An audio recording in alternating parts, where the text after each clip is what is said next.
And we want to welcome back Paul Seegert to the program. He is the managing partner at PCS Advisers, a benefits consulting firm with 35 partner offices across the nation. And this morning he is here to break it down for us on the vaccine mandates and where we're going from here. Good morning, Paul. Good morning. Nice to talk to you again. Thanks for being with us. So we know that a federal judge issued edict in Louisiana, a ruling, and so some places have pulled back on their vaccine mandates. Our local hospital organization, Hendrick Medical, both in Abilene and Brownwood here, has suspended theirs. I'm not quite sure what our industrial folks are doing, but what does this mean?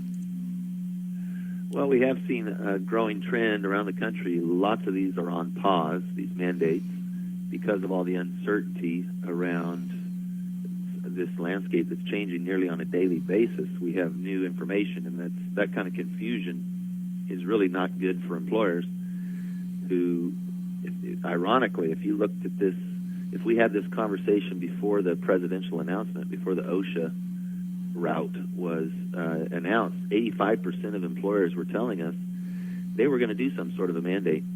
And now, with all the confusion that came around about that, and as a result of that, and the waiting, employers didn't want to put in a mandate or a policy for a mandate and then find out it didn't line up with the OSHA standards. So they waited until those came out, and then along the way, of course, those got challenged, which we have seen. Anytime OSHA has done one of these emergency standard authorities, they do tend to get challenged. 6 out of the last 9 didn't really hold up in court when they were challenged. So employers were in a wait-and-see mode. Now, what we're hearing from employers and what polling is showing is that 57% will do a mandate, put one in place, or will plan to, so long as the OSHA mandate survives court. 32% of them are saying that it would have to survive the courts for them to do it. And that's included in the 57. So we're down from 85 to 57% of employers that'll do it. And inside that 57 number, only 18% are doing it now, have a mandate in place currently. 32% will only do it if the OSHA mandate survives legal challenges, which does not look likely. And 7% who haven't done it yet say they will either way. So we may be, when you really look at those numbers and you sort it all out, we may go from 85% saying they're going to have a mandate by the end of the year down to about 25 because of all the confusion around it and other factors too. Well, I know that the legal counsel of our hospital said that, of course, they were bound by Centers for Medicare and Medicaid and that sort of thing. Right.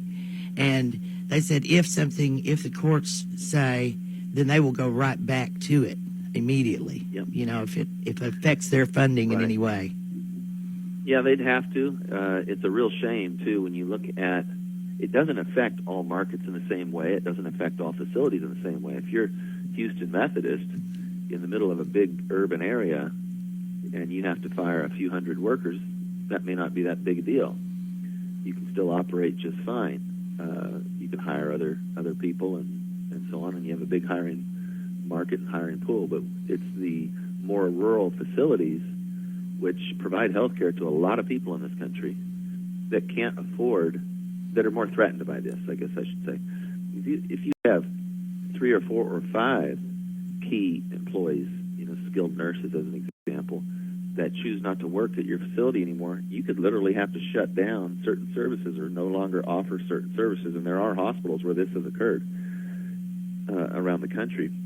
And in that, you really have to scratch your head and say, which is why these court rulings have occurred, because the courts are saying, hey, it makes a lot more sense to continue to offer medical service with somebody that's helping to provide those services who may be unvaccinated than not providing services at all because someone's unvaccinated. And so, that it seems like this is a positive thing for rural health facilities especially, who are already facing a staffing crisis. And, in fact, just looking at what the pandemic has done to, before the mandates, to rural hospitals, there's burnout. You have people leaving for burnout, retiring early, just changing careers entirely. And a traveling nurse used to make $1,900 a week. That's up to $3,500 a week, in some cases $5,000 a week with a $20,000 signing bonus. So they've already been losing talent, and they can't afford to lose any more for any reason. Wow, I didn't know it was that serious. I mean, I knew there had been a lot of folks that had quit for burnout and all that kind of thing, but my goodness. We're on track to have over a shortage of nurses in this country. That's I think 1.1 million nurses. We're going to have a shortage. So it's a little bit misleading when people read, they'll see the CEO of a health facility come out and say, hey, we only had 1% of our workforce that we had to fire when we put in a mandate. Well, yeah, but they might have already been short-staffed 12% or 15%. Yeah. And they're not counting into that the fact that people are saying, hey, I'm just going to retire. You know, I was amazed at the number, and there were several on the news that they interviewed that's like, well, when this first started, I came to work every day for 45 days without missing a day and Right. didn't have a vaccination, and now there's still this is going on and there's a crisis, and you're going to fire me because I won't get a shot?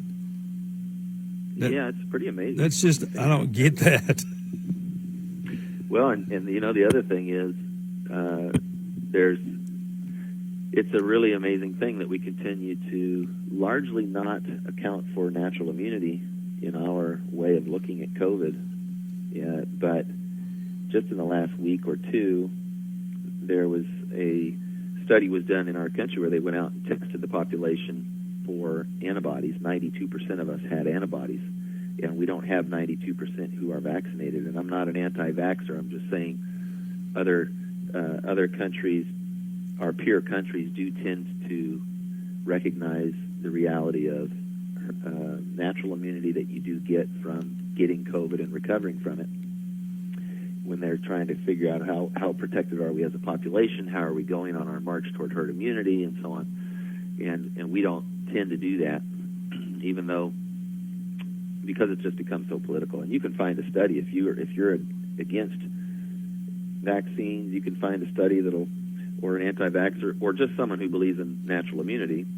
You can find plenty of studies from very reputable institutions in this country and around the world that will say that that's, we should include that in the conversation. And if you're against it, you can find some other studies that will say vaccination provides stronger protection than natural immunity. But certainly it should be part of the conversation. And many of these healthcare professionals, the reason I bring it up is that many of these healthcare professionals certainly were exposed and have some immunity. And some healthcare systems, before the mandate came down federally, were crafting their own policies. Kettering Health in Ohio is an example, where they said you can get vaccinated or get an antibody test and show that you have natural protection. And if you do, then they would accept that as an exemption. And maybe some of that will come back as we hopefully have a more level-headed conversation about all this. I think it would help some people. I mean, I got my shot and I got my booster, and I've got some family members that haven't, which that conversation's worn out. But whenever you hear them ask how many of the administration who all's got shots, and they won't talk about that because of HIPAA. It's like, look, right. It would really be helpful to the people that are questioning this if you guys would tell us how many of you guys are doing it. Just lead by example right. one time, please. Right. Yeah, this would be the right time. I mean, we're down to 25, about a quarter of the population that I don't think if you showed up at their house with a gun would get vaccinated. Yeah.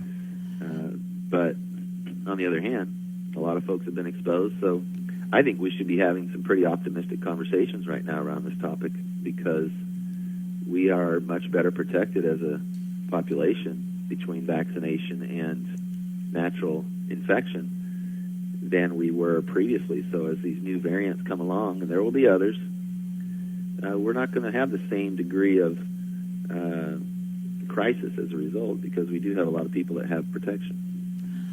Paul, are you anticipating any more court action coming down anytime soon regarding the OSHA ruling?